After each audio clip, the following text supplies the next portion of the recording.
Hello, welcome to the Community Wellness Center Intake Orientation Group. Today what I'll be sharing with you is basically who we are, what you can expect from us, how the process works, and what we expect from you as well, so you can know if this is the program for you.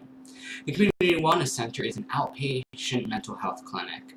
Basically, we provide therapy, psychiatry, medication management, things of that nature. We also provide PRP services. Everybody will be assigned a DSW or direct support worker. Your direct support worker helps with any rehabilitation plan goals you might have, such as getting a job, getting off substances, getting your benefits, whatever it might be. And then we provide housing as well. I list housing last on the list. Is just people sometimes tend to think that the Community Wellness Center is a housing program, but we're not. We are a mental health program. The reason we provide housing is it's a lot easier to have a stable mental health if you have a stable place to lay your head at night. But we still have a structure, we still have people that you have to meet with regularly, we still are a structured mental health program. The intake process takes about 5 business days to complete. It does take a while. It's because insurance purposes, they don't like to pay for more than 2 assessments on a given day, so the whole process just kind of stretches out. But we do try to do things as quickly as we can. Once the intake process is finished, you will be sitting down with our housing director. She'll let you know, here's where you're going to be moving to, here's how much rent is going to be, here's the name and number of your DSW worker, the name and number of your DSW worker supervisor, all that good stuff. Make sure you read over it before you sign it, and then once you sign it, make sure you get a copy for yourself. Now, once you have moved into housing, that's when the structure comes in. There will be 6 people that you will be meeting with somewhat regularly. You're going to be meeting with the therapist once a week. Your therapist is going to come to you, so you don't have to save up money, get an Uber, catch a bus, come down to the office. They're going to come right to the housing that you're staying at. So you're going to know their schedule. Just be there when you know they're coming. You're going to see your DSW worker at least twice a week. The first week of every month, you're going to see them 6 times. The first time it'll be the long time, then it'll be a few minutes each day after that. Just make sure that you're getting all the benefits and everything that you're supposed to be getting for the month. But then on a regular basis, you'll see them at least twice a week. And again, they're going to help with any rehabilitation goals you might have, anything like that. The other main job of your DSW worker is to be your main point of contact. Any question, comment, or concern, you should be able to direct right to your PRP worker. If they don't have the answer, it is their job to find the person who does. Let's say you bring something up to your DSW worker and you just feel like they're not handling the issue as promptly as you would like. Well, then you can always call their supervisor. That's why you're going to have the supervisor's name and number. You call the supervisor up and you're going to say, hey, I've got this issue. I brought it up with my DSW worker, but I don't know if they're handling it. Can you please help? Now you have 2 people who are working on it for you. If you find that the issue still is not resolved, if it's a housing issue, you're going to come down to this office on 3310 Eastern Avenue. You're going to make an appointment with our housing director, and you can take any housing issues up with our housing director. If it's a program issue, you're going to make an appointment to meet with our program director, and our program director can help with any program issues that might exist. At that point, hopefully, any issue you have is well and truly resolved. But if an issue persists and you've gone through those steps and it still exists, what you're going to do is you're going to sit down and you're going to meet with Mr. Vernon Holmes. You're going to call this office, we'll schedule you an appointment. Mr. Vernon Holmes is the CEO here. He built this place from the ground up. This is his baby. He resolves any issues that other people are not able to resolve. Now, in all probability, you will probably not have to meet with Mr. Vernon Holmes the entire time that you're here. But in case you do, or in case you have to, that option is available. So you're going to meet with, again, therapist once a week, DSW worker twice a week. You're going to meet with a psychiatrist once a month. The psychiatrist, we have a couple of them. You're going to see them in the intake process and then once a month after that. And they prescribe medication management, things like that. Nobody is forced to be on medication in this program, but it's definitely a service that we offer and a service that we would encourage you to take advantage of. Medications can often be helpful with mental health stability, so if you can get it for free through us, why not? So You're going to be meeting with our psychiatrists. You're going to be meeting with our nurses over at 1119 East Monument Street. We have our own medical clinic. You're going to be seeing the nurse once a month. During the intake process, they're going to do blood work, things like that. And once a month after that, just medical checkups. You're going to be seeing the RN, or the registered nurse, once every 3 months. She does things like wellness checks. Think mini physicals. And then the other person you're going to meet with regularly, the TSR, stands for Treatment Services Rehabilitation Specialist, or you can really think of it as a treatment coordinator. Your TSR you're going to meet with once a week. Your TSR has 2 main jobs. Job number 1, make sure you're receiving the services that we said you'd be receiving and the good quality of services that we would expect to be provided to you. And also to redo all the intake assessments every 6 months or so. During this intake process, you're going to come up with goals, things you want to achieve, and ways you want to achieve them. But a lot can change in 6 months. So every 6 months, we just reassess, see if the goals should still stay the same, if they should change, how you're doing with it, things like that. So again, the 6 people: therapist once a week, DSW worker twice a week, TSR once a week, psychiatrist once a month, nurse once a month, RN once every 3 months. It is very important to keep your appointments with those 6 staff. So, medications. Medications are handled by Highlandtown Pharmacy. All medications are referred through that pharmacy. The reason for that is we just need to be able to track and see where all the medications are coming from, and it's easier if they're coming from one central source. So that actually works out pretty well because we have a very good working relationship with Highlandtown Pharmacy. They will deliver the medications either to this office or directly to the housing that you're staying at. So you will not be expected to have to go down to the office, or to the pharmacy rather, and pick them up from there. Your DSW worker will give you your medications. If your DSW worker is sick the day you're supposed to get refills, please do not wait until the next business day.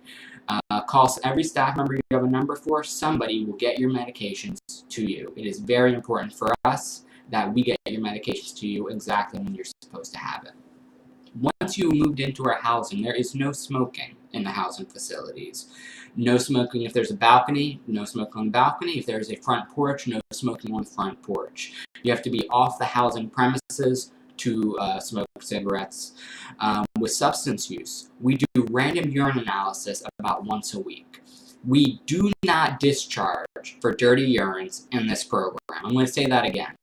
We do not discharge for dirty urines or for relapsing in this program. The reason for that, it is our belief that if someone's in the midst of a relapse, that is the worst time to just cut off services, leave them hanging, kick them out. However, if a urine comes up dirty, if there is a relapse, you will automatically be enrolled in substance abuse treatment. Substance abuse treatment are IOP groups. They are 3 groups, 3 hours each time. So it's 3 groups a week for 3 hours each time, or 9 hours worth of substance abuse groups per week. It is an intense program. However, if you are referred to substance abuse treatment, that does not mean that you're going to have to be in those groups for the rest of your time here. If you're referred into the substance abuse groups and you are clean for 2 months, no dirty urines for 2 months, well, then you're going to go from 3 times a week down to 1 time a week. And if you go 4 more months with no dirty urines, you will be finished with the substance abuse groups. You will know that you will be referred to those substance abuse groups. 1, if there's a dirty urine that comes up, or if even before you started the intake process, if there has been substance use history within the past year, you will automatically be enrolled in those substance abuse groups. We just do that so we can follow up, give support, help to stay off those drugs, those addictions, those substances.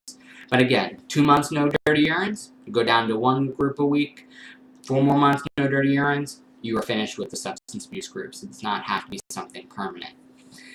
So, again, we do not discharge for relapsing. However, we do discharge for relapsing in the housing.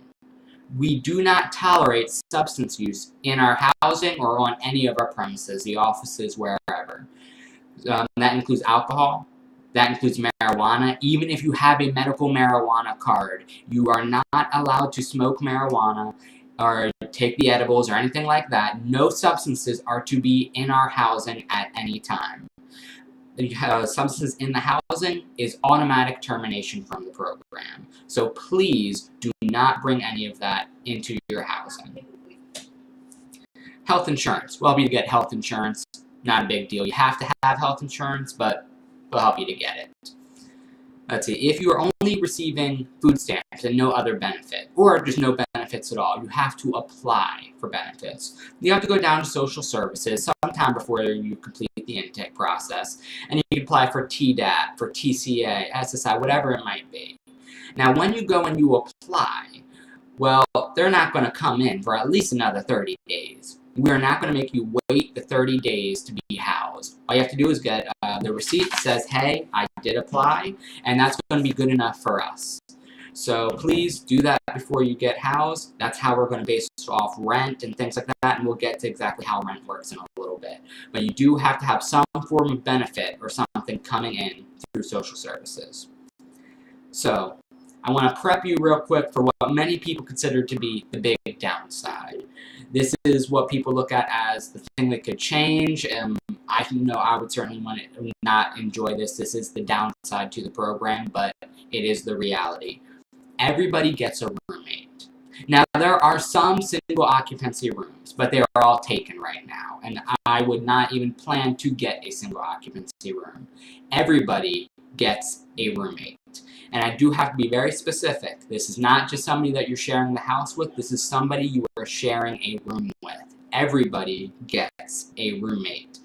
In an ideal world, people would get their own rooms, and that would be that. However, we just don't have the space for that. So everybody gets a roommate. If you are intaking as a couple, boyfriend, girlfriend, husband, wife, whatever, that person will be your roommate. If you are intaking by yourself, then you will have somebody who is a stranger to you, but very familiar to us, because they will already be housed with the program. That person will be your roommate. We do not room a random man with a random woman. That is a liability waiting to happen. So if you are a man intaking by yourself, then you will be housed with another man, woman with a woman. If you are a mother and child, you will be housed with another, or roomed with another mother and child. If you are a mother and two children, at that point, if both of your children are 6 years of age or older, you will qualify for your own room. If you are a father and child, you will also qualify for your own room. So the beds in the rooms are all twin-size beds. The reason for this, we have to fit 2 adults in the room. So we can't have 2 adults with 2 queen-size beds or full-size beds. We want to make sure everybody can fit and it's not too tight or cramped. So everybody gets a twin-size bed. If you are a mother intaking with your child, that means you will have to share your bed with your child. Now that might be fine when they're 5. It can get weird when they're 15. I would personally recommend saving up money and getting a set of twin-size bunk beds. Twin-size bunk beds work. Unfortunately, we do not provide bunk beds, but I would say save up money, get those bunk beds, so that way that will be a lot more comfortable for you. If you are currently married, and so you're intaking together, it's husband and wife, or spouse and spouse moving into the room together, you get, I guess, whatever size bed you might like, queen, whatever. If you are just dating, even if you have a child together, if you are just dating, it is strongly recommended that you still get 2 twin-size beds. And you can push them together and everything, but it is strongly recommended that you get 2 twin-size beds. The reason for this, if for whatever reason you might happen to break up. A lot of the couples that move into our housing do, for whatever reason or another, break up. It is impossible to cut the queen size bed in half and one person takes one half and another takes the other half.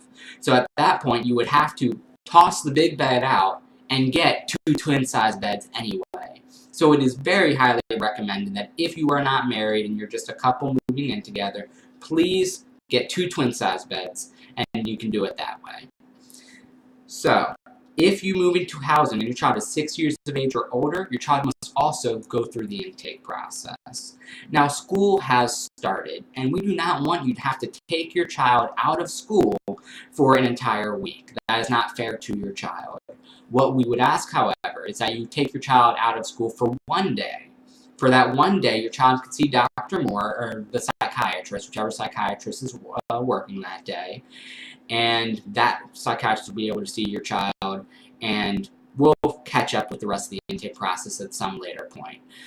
It's no big deal. As long as you complete the entire intake process before housing, that is what's important. So we have two different types of housing. We have independent housing and assisted housing. I'm going to get into the differences between the two different types of housing. But before I do, I just want to make very clear that as I'm going through the differences, you might think, ooh, I really want independent housing, or I really want assisted housing. The type of housing that you are enrolled in or that you are referred into is not based off your personal preference. It is based off first and foremost, the psychiatric evaluation done by the psychiatrist. And after that, it's really a treatment team approach. We get together, we talk about it, we figure it out amongst ourselves. So just know that you might be wanting one type of housing, but you might be referred to another type of housing. However, that assignment to that particular type of housing does not have to be permanent. If you are assigned to assisted housing and you really believe that you should be in independent housing, just take 60 days, 2 months. If you're able to go 2 months with no dirty urine, with no missed appointments, with no problems or anything, we will be able to just refer you, or transfer you rather, into independent housing. It's really not that big of a deal. If you are in independent housing and you're having trouble maintaining and keeping up with everything on your own, you need that extra support, we can transfer you to assisted housing. It's really not that big of a deal. Nothing has to be permanent. We can work with you. But please just know that the initial assignment to housing is not based off your personal preference. It is based off the psychiatric evaluation done by our psychiatrist. So here are some of the differences between the two types of housing. In assisted housing, it should be staffed 24/7. There should never be an hour that goes by that a staff member is not in your assisted living housing. If you are assigned to assisted living and you find that your staff member is not there, please report that, because that is very important for us. It is very important that staff members are there when you need them to be there, because staff members buy the food, cook the food, give out the medication, things like that. So it is imperative that they're there when you need them. In independent housing, you're really only going to see staff if they're there to see you or they're there to see somebody else in the housing. Other than that, staff will not be lingering about your housing. Now, in assisted housing, I just mentioned how staff members buy the food and cook the food. This means in assisted housing that your food stamps would come to the program. You would not receive your food stamps like you normally do. They would come to the program, and we would make sure that you get 3 squares a day, breakfast, lunch, and dinner, each day, every day, going through. Positives, you don't have to worry about cooking. You don't have to worry about where your next meal is going to come from. They are always provided by the program. The downside, of course, is that you don't get to choose what type of food they cook. If you are allergic to something, please let us know. We will make sure that we don't kill you. If you don't eat anything for ethical or religious reasons, please let us know. We will not force you to violate your conscience. If you are a Muslim, we are not going to force a pork chop down your throat, for example. In independent housing, you will receive all of your own food stamps. You will buy your own food. You will cook your own food. You will do your own thing. Positives, you get to choose what you eat when you eat it. The possible downside, you might have trouble managing your food stamps. You might be able to manage it for 2 weeks and you've run through it, and now you've got 2 more weeks left in the month, but you have no food stamps to buy food. If this seems to be a recurring issue where you're hungry for a week or 2 out of the month, we will transfer you to assisted living housing so that you don't starve. We can make sure we can help you learn how to manage food a little bit better. This is not our rule. This is the government's rule. We don't really like it here, but we have to abide by it. In assisted housing, the government officially labels you disabled, even if you are not disabled. This means that you're not able to work and be in assisted living housing. In independent housing, you are absolutely able to work. We want you to work. We'll help you to work. If we know of any job resources, we'll direct you to them. You do not have to have a job to be in independent housing, but you are able to have a job in independent housing. If you already have a job, it's a stable job, you've been there for at least 2 months, you can show us the pay stubs to show us that you have been working there, well then you are automatically going to be enrolled or referred to independent housing at the outset. We do not make anybody quit their jobs to get housing. Medications. All medications will be given to you by your DSW worker or DCW workers, direct care, DCS worker, direct care staff. It will be given to you by your workers. In assisted housing, medications are kept locked up in the safe and they're given out during medication time. So you want to make sure you're there for when medications are being given out. In independent housing, your worker will give your meds right to you. We'll say, we trust you to take your medications when you're supposed to. Children. If you're intaking with a child, your child of any age, for anywhere from 0 to 17, you will automatically be enrolled in independent housing. The assisted living program really just doesn't work with children.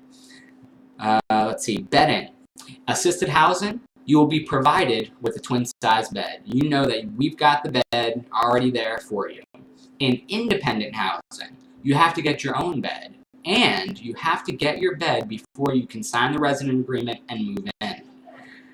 So that's why we're letting you know right off the outset, if you think you might be going into independent housing and you don't already have a bed saved up somewhere, start saving that money now to save up to get a bed. You could try going down to social services. Sometimes they're able to give you a voucher to buy a mattress right there, so it'd be free for you. Or we have a cheap mattress store next to us. Now, we're not affiliated with this mattress store. You can go anywhere, and we don't mind. But they sell twin-size beds with the rails, the box spring, the mattress, everything for $80, which is pretty darn good. So please keep that in mind as well. Air mattresses do not count, unfortunately. As soon as a hole is popped in one, you're back on the floor. And it cannot just be a mattress. It has to be a mattress with the box spring, with the rails, or with something that lifts it up off the ground. It cannot just be a mattress on the ground. Let's see. 2 more differences between assisted and independent housing. Rent. In independent housing, rent is 25% of whatever your income is. This is including paycheck, this is including benefits, whatever you got coming in, rent is 25% of that. So as an adult person, you might be receiving TDAP. 25% of TDAP is $46.25 a month. That ain't too shabby. You might be moving in with a child, in which case, hopefully, you're receiving TCA. The 25% of TCA is around $138 a month. That's still not too shabby. You might be making $700 in SSI. At that point, it is whatever 25% of $700 is. That's how you're going to know how much your rent is going to be. Whatever you have coming in, 25% of that. In assisted housing, rent works differently. In assisted housing, you will sign up for PAA. That stands for Public Assistance for Adults. Our housing director will take you down to social services herself to get you signed up for PAA. PAA will cover rent. Rent in assisted housing is $894 a month. However, you never have to worry, where am I going to get $894 from? It is always covered by PAA. So the way it works in assisted housing, PAA covers rent, utilities, everything like that. Your food stamps come to the program. You make sure you get 3 squares a day. And then you would receive $82 as a stipend to spend really on whatever you might like. Now, $82 is not a whole lot of money, but you're not paying for rent or utilities or for food. That's still not a whole lot of money, but it could be worse. The last difference between the 2 types of housing. In independent housing, there is no curfew. Here are keys to the front and back door. You come and go as you please. In assisted housing, curfew is at 9 p.m. That does not mean that you are locked in your room, you can't go anywhere or leave or do anything after 9. That simply means that a staff member will sign you in and sign you out. Again, assisted housing, you need more support, you need somebody looking out for you, and that's what our staff are going to be doing. That is the purpose of the curfew. So, the first night you move in, you must sleep in your housing, I believe for head count or statistics purposes. The second night, if you want to, I guess you could stay out the whole night, but I'm not sure why you'd want to. It's getting kind of cold out, but you may absolutely do whatever you'd like. Our rule of thumb is this. If you are gone for 3 or more days and you have not let anybody know that you were leaving, you left. You don't need the housing, you don't need the bed, you have gone, and as far as we're concerned, it is an open room we can move somebody into. So if you leave for 2 weeks and then show back up and your room is not here, please do not get mad at us. We thought you left. That does not mean you cannot be gone for 3 or more days. That just means simply you have to let us know that you're leaving. It takes one phone call. Get a hold of your DSW worker, let them know, I'm going to be gone for a week, there's a family reunion somewhere. And then it's fine. We'll make sure we hold the bed, we hold the room, everything will be taken care of. But you have to let us know. Rent. Rent is paid, at least it's due by the 5th of every month. You're going to come down to this office, 3310 Eastern Avenue, and you're going to pay either by a money order or by a check. Please do not bring rent in cash. We cannot accept that, only in a money order or a check. What you're going to do is you're just going to bring it into this office, and you're going to hand your rent over to somebody that can give you a receipt. Usually it'll be an intake specialist or maybe somebody from housing. They'll be able to write you that receipt that says you just paid your rent. Please do not drop your money order off on the front desk and walk out. Make sure you get that receipt that says that you paid. So, rules for visitors. Because people like to have visitors, you might want to have somebody come over, see where you're staying. So here are some visitor rules. In assisted housing, you'll be given a visitor form with 3 to 4 spots to place names. We're going to do a very light background check on those 3 to 4 people. We're looking for 2 things and 2 things only. Number 1, is your visitor going to murder your roommates? Number 2, is your visitor going to molest or rape your roommates? If the answer is no and no, your visitor can come visit. It's not that deep. We just want to make sure everybody is safe. In independent housing, we, not as of yet, are doing that background check. We might start doing that in the future. So for right now, we just politely ask, don't invite murderers and rapists to your place.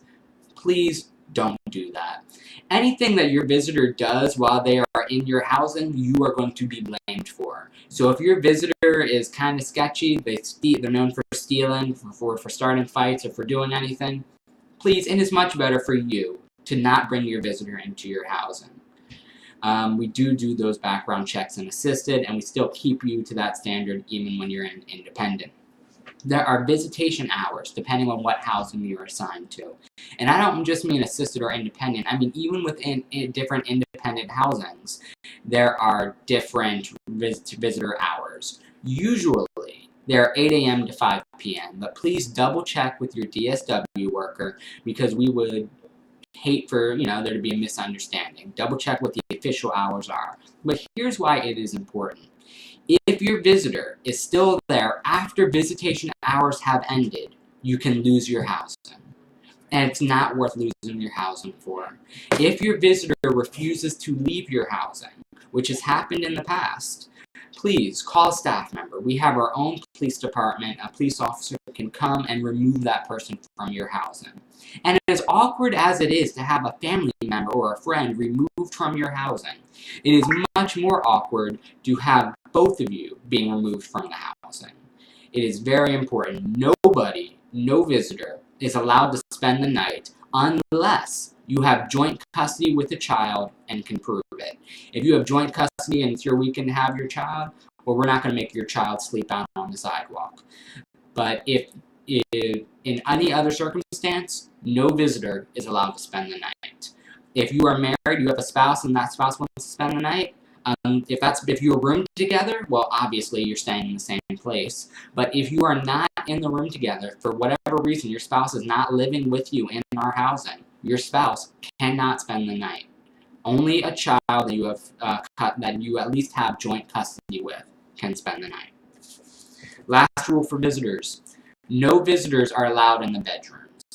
I understand it can be awkward to be hanging out with your visitor in the living room or in the dining room, but still, no visitors allowed in the bedrooms. The reason for this, everybody gets a roommate, and it can be disrespectful to your roommate to bring your visitor in and invade their personal space. So for this reason, No visitors allowed in the bedrooms, even if your visitor is not currently in the room. Please refrain from bringing your visitor into the bedroom with you. Weapons. Baltimore is not the safest city in the whole wide world. Sometimes people like to carry weapons such as knives, pepper spray, taser, whatever to feel safe. That is fine. When you come into the office, you're going to hand your weapon to the police officer at the front desk, or if the police officer is not there, you can hand your weapon to the intake specialist, and they will hold on to your weapon for you, and they will give your weapon right back to you when you leave. Please, it is very important that if you bring a weapon like that into our offices, that a staff member holds onto it for you and gives it back to you. If it is discovered that you are carrying a weapon and are not releasing that over to the proper staff, to the police officer or the intake specialist, your application will be immediately terminated and the intake process will be over. It is very important. If you want to keep a weapon such as a knife, pepper spray, taser, whatever, in the housing, it must be kept secure in a lockbox or a safe. And the police officer has to inspect your safe or lockbox to make sure that it's secure, that people can't break into it really easily. If you were to come into our offices and say, "Excuse me, officer, here is my handgun," he will arrest you on the spot. Please, do not bring guns into our program. No handguns, assault guns, paintball guns, BB guns, airsoft guns, water guns. Do not bring guns into the program. I do not care if you are licensed to have a gun. Don't bring it into our program. Absolutely no guns at any time. The discharge procedure. We discharge for 6 main things. We discharge for not paying rent, for not keeping your appointments with the 6 staff previously mentioned, threatening others, fighting others, stealing from others, using or keeping drugs inside the housing, or keeping unsecured weapons in the housing, violating the visitor policy, excessive messiness. To explain a couple of these, with your appointments with the 6 staff, if you miss an appointment for any reason, you have 72 hours, that is 3 days, to reschedule and attend that appointment. If you do not do that, you will be served a discharge letter saying that you're being discharged from the program. So please keep those appointments. If you miss an appointment for any reason, you can reschedule, and we want to work around your schedule. If you can't meet with the therapist on the time the therapist usually meets with comes to the housing, we can try to work something else out. But you do have to keep those appointments. With excessive messiness, here's how excessive I'm talking about. If there is a stench coming from your room, that is excessively messy. If there were no roaches or mice in your place before you moved in, and after you moved in there are roaches and mice, that is excessively messy. If you are in assisted housing, we are going to pay for that exterminator. That is $1,400 we are going to pay to exterminate the entire apartment. If after you have done that, or after we have done that, you have not cleaned up your food, your clothes, your this, your that, and the infestation comes right back, you will be discharged from the housing. It's just not fair for everybody else involved. If you are in independent housing, and it is determined that you are the reason that the infestation is there, well, then we're going to make you pay for the exterminator. It will not be $1,400. It'll be however much it is just to do the part of the house or the apartment that you're staying at. But we're going to make you pay for the exterminator. If after you just paid for that exterminator, you have not cleaned up your food, your clothes, your this, your that, and the infestation comes right back, we're going to make you, we're still going to discharge you, even though you just paid for the exterminator. It's just not fair to everybody else in the housing. Discharge procedure on your end, whenever you feel like it. You do not owe us to stay here. This is not prison. This is not jail. All we ask is that a few days before you leave, let us know. Come into this office, 3310 Eastern Avenue. We're going to write you up a discharge letter. You might meet with a couple of people, and we'll get you on your way. But please let us know that you're leaving so we know that the room is vacant and we can house somebody else. Let's see, confidentiality. Anything you say to staff in private stays within the treatment team. Other staff that need to know it might know it, but no one outside of staff should know your personal business. It is very important that we keep that trust and that confidentiality. The 3 exceptions, however: if you're going to hurt somebody else, well, we need to let them know. We need to let the police know. If you're going to hurt yourself, we're going to let your emergency contact know. We're going to set up a safety plan. If there is previous or current childhood or vulnerable adult abuse, we are mandated, legally obligated reporters of all past, present, whatever childhood abuse. If it's something current that is going on, we will find out who's doing it, and we will make that report. If it is something that happened in the past, we understand that 99.99% of people that have a history of childhood abuse in their past don't want it reported, for whatever reason. They say it's been 20 years, or the person apologized, or I don't want to put my family through it. Understand, we are mandated, legally obligated reporters if we know who did it. If we don't know who did it, we can't make the report, and we're not going to make you tell us. The only questions we're really going to ask: from what age did it happen? To what age did it happen? Has it been reported? And if not, would you like it to be? And then we're going to let it go. Your therapist might work with you more in-depth on those issues, but during this intake process, we're not going to get that in-depth about those specific details. But just know, if you accidentally slip up and say, well, my stepdad did A, B, or C, we are now legally obligated to report your stepdad. So please know, we are not going to make you make a report, but we are legally obligated to make a report if we know who did it. Let's see, you have the right to be free from all harassment, discrimination, racism, sexism, abuse, assault. You have the right to be treated with the self-respect and with the respect and the dignity that you deserve as a human being. This means that as staff members, we can't even cuss you out, even if you were really, really asking for it that day. We can't do that. We are paid to be professional. We are paid to treat you with respect, and we ask that you respect us as well. Many people don't realize that cussing people out like that is actually verbal assault, and you can be arrested for it, and we could be arrested for it. So please, we are not going to cuss at you. Please do not cuss back at us.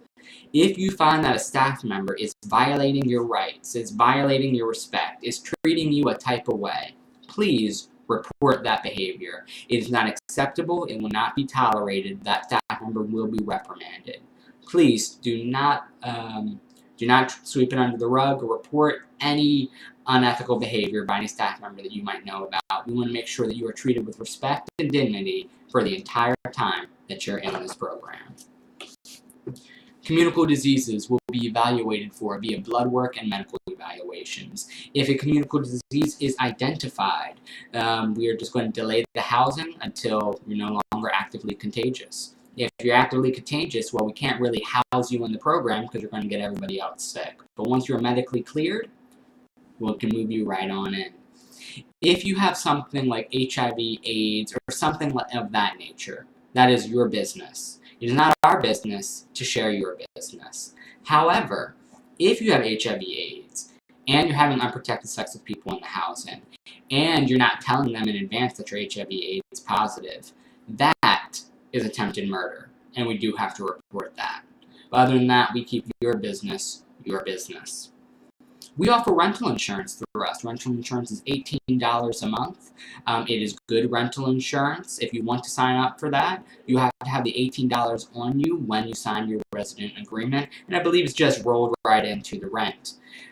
If you do not get the rental insurance through us, it is highly advised that you get rental insurance through some outside agency, Allstate, State Farm, whatever. But get rental insurance to cover your belongings in the event of any emergency or catastrophe that could possibly take place. At some point, very shortly after you move in, you will be receiving the blue card. The blue card, let me see if I have it here.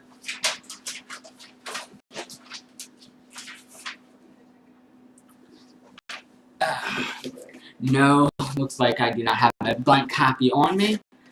But it's going to look a little bit like this, except it will be blue. It will be blue. It's going to have a top piece and a bottom piece. With the top piece, every time you meet with any staff member, once you have been housed, they should be able, there's a spot for them to sign.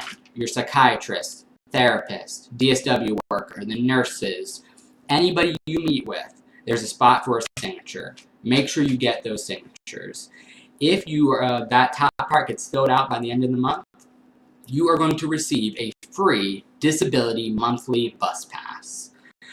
So that is a very big incentive, aside from just keeping housing in general, to keep your appointments and to make sure you get those signatures. This blue card is your responsibility. It is your responsibility to remind staff to sign once you met with them and to bring it to your different appointments.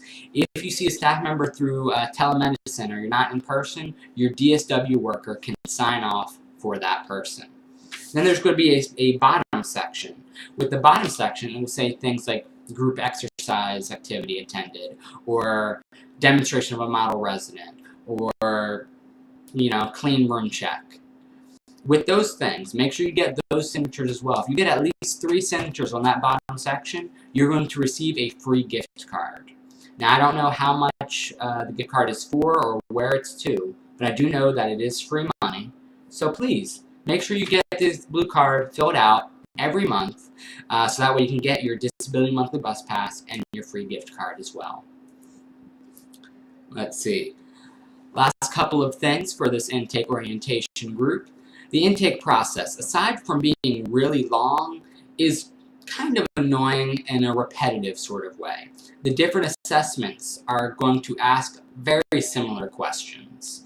Please be patient. It's just the way that the assessments work. And also, please be honest. We've had people say they used heroin this morning, or the morning they started intake. They were not disqualified from the program. We have had individuals say, I was arrested for assault. Well, we did a thorough assessment. We made sure they were not going to assault somebody else. We made sure that everybody else in the house would be safe. And then we allowed them to move into housing. We are not trying to hold people's past against them. We are trying to make sure that, 1, everybody's safe, and 2, we can meet you where you are to make sure that you get all the help that we can possibly offer. Having said that, if you have an open warrant currently for your arrest, please leave now and get it taken care of, and come back once that warrant has been closed, once that has been taken care of. You are not able to move into housing with an open warrant. They are going to be doing a background check on you, and that open warrant will come up and will flag your name. And at that point, you will be informed to either leave and get it taken care of, or that we would be officially, legally obligated to call the police and have you arrested and then taken out of the office. So please, we do not want this to be your last stop. We don't want this. We don't want any issue. We personally don't mind if there's an open warrant, as long as you go take care of it. You go take care of it, come back. We're not going to look at you differently. We're not going to judge you more harshly. In fact, that shows responsibility, taking care of things like that. So please, if you know you have an open warrant, leave now, take care of it, come right back when you're done. It's no big deal. And that is for the main bulk of this intake orientation. But really quickly, I wanted to address some frequently asked questions that you might have. And if you have any other questions that are not been addressed during this intake orientation, please feel free to ask the intake specialist, who will be able to help, or to be able to, if they don't have the answer, to find the answer for you. So here are some common questions that are asked. Somebody asks, well, what if I work and can't make my appointments? If you work from 8 a.m. to 5 p.m., well, clearly, you're not going to be able to make those appointments. However, it is still important for you to make those appointments. So here's what we do. There's this app. It is called the Zoom app. It is this, right there, that blue one with the camera. It is called Zoom. It is basically like Skype and FaceTime. So you're going to just download that app. It is free. It is 100% free. If it asks for money, that is the wrong app. You can download the Zoom app, and then you can meet with your psychiatrist, your therapist, your DSW worker, whoever, through the Zoom app, through your smartphone. We would ask that if you work 8 a.m. to 5 p.m., or you work whenever we'd be able to meet with you, get a regular scheduled lunch break, and schedule your meetings with those 6 staff previously mentioned. You can meet on your lunch break with your DSW worker one day, And then the next day, meet with your therapist the other day. And you can work it that way. We do not want to stop you from living your life. We don't want to stop you from being able to work and do what you would like to do. But just know we are a mental health program. We do have structure. You do have to meet with these people. So we'll try to work around your schedule as best as we can. The Zoom app is a great way that allows us to be able to meet with you even if you have to be somewhere else. Let's see. What if I don't get along with my roommate? That is a very good question. What if you don't get along with your roommate? Hopefully you do. Our first response is not to immediately transfer somebody. It's to do some in-house mediation to bring the therapist over to the house or the DSW worker to the house and try to resolve housing issues through talking it out, through mutual understanding, facilitating that understanding. If after a prolonged period there is just it is not working out and somebody needs to be transferred for a piece to be brought back into the housing, somebody will be transferred. But it is not our first go-to. Our first go-to is always to try to resolve the issue internally without having to transfer somebody to somewhere else in the program. Let's see. What if my roommate becomes violent? This is a very good question. With any violent tendencies from a roommate, you need to remove yourself from that situation, remove yourself from that room, remove yourself from that housing, and call 911, and then call staff. We do not want you to be in a threatening or threatened situation, and we don't tolerate fighting or violence of any type like that. So if things seem to be heading in that direction, remove yourself, call staff, call the police. We will go over there, we will discharge that person if they are found to be threatening and to be inciting violence, and peace will be restored back to the housing. Let's see. Here's a good question. If I have a medical marijuana card, why am I not allowed to smoke marijuana? Do I still have to go to the substance abuse groups? Again, we are a housing program. We are a mental health program. We do not allow the smoking or the use of any substance, alcohol, marijuana, whatever, even if you have a medical marijuana card, in our housing. However, if your urine comes up dirty, and the only substance that comes up is marijuana, and you have a medical marijuana card, you are legally allowed to have marijuana in your bloodstream, in your urine, and you will not be referred to substance abuse groups. That does not mean you can use it in our housing, because you cannot. That simply means that you will no longer have to go to those substance abuse groups if you have the medical marijuana card. If you do not have a medical marijuana card and marijuana comes up in your urine, you will be referred to those substance abuse groups. 9 hours total a week, 3 groups, 3 times a week, 3 hours each time. But just know that is the reason. So if that's something that you use, we would encourage you to get that medical marijuana card, or who knows, maybe through the groups you'd be able to get to the point where you are not using. Here's a good question. If I pay rent, shouldn't I be able to do what I want to do? Why do I have to answer to anybody or to meet with anybody? Again, we are a mental health program first and foremost. We are not a housing program. These are our housings. They belong to us. We've heard the phrase once their house, hey, this is my house, get out. These are not your houses or your apartments. These belong to the program, and we require that structure. It has to be that way. So yes, you are paying a small percentage for rent. That does not mean that they are your apartments, they are your housings. And I don't mean to speak patronizingly or belittling, but I do want to make it very clear we are a structured program. That is why there are those 6 people that you're going to meet with regularly. Here's a good question. Are there locks on the doors? And if not, can I get a lock? There are locks on some of the doors. On some of the doors, for whatever reason, sometimes through people, I would say, abusing the door or kicking the door or something, that lock could have been broken at some point.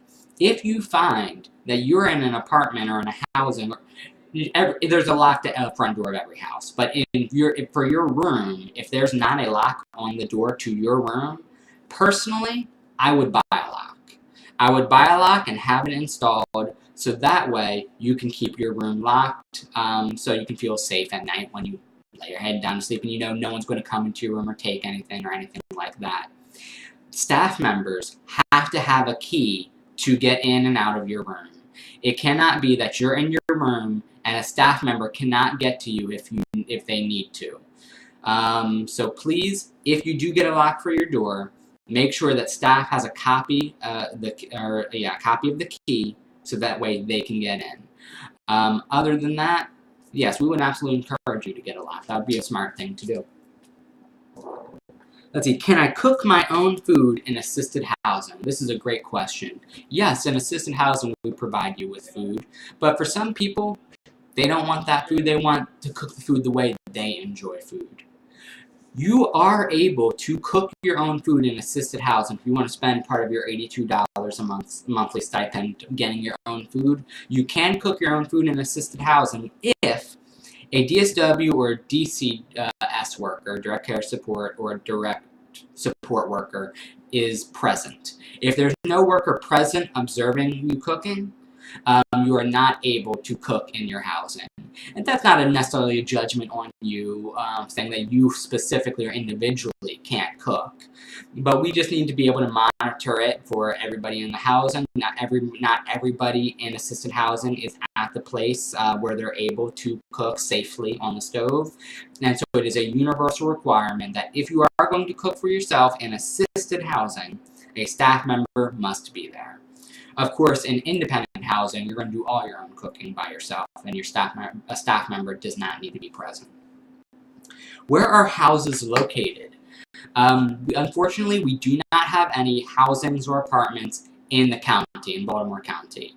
They're all within the city. They're about 20 minutes in any direction. We have some on the east side, some on the west side, some in different areas. We will try. If you have a preference, we can try to get you housed where the location you would prefer. However, the main way we house people is by what's available. If we have a room available on the west side and you prefer to be on the east side, you can absolutely say no to the house on the west side. But that might be the only place that's open to house you. So understand, we will try to take your preferences into account, but we can only house you where we have an open spot to house you. And let's see, are they houses or apartments? This is also a good question. They're houses and apartments. It's just kind of different, luck of the draw, or I wouldn't even say luck of the draw, it's just different. Some places are houses, some places are apartments. It just is what it is. You'll find out which one that you were placed when you were told about your placement at the end of the intake process. And let's see, there was one more frequently asked question, but I'm not seeing it written down. I'm trying to quick remember it before I end this intake orientation. But unfortunately, I am not seeing it or nor remembering it. So that will conclude the intake orientation. And again, any other questions, feel free to ask the intake specialist, and the intake specialist will let you know what you're doing today and what your tomorrow in the intake process will look like. So welcome to the Community Wellness Center, where it's really building your better tomorrow today. Thank you.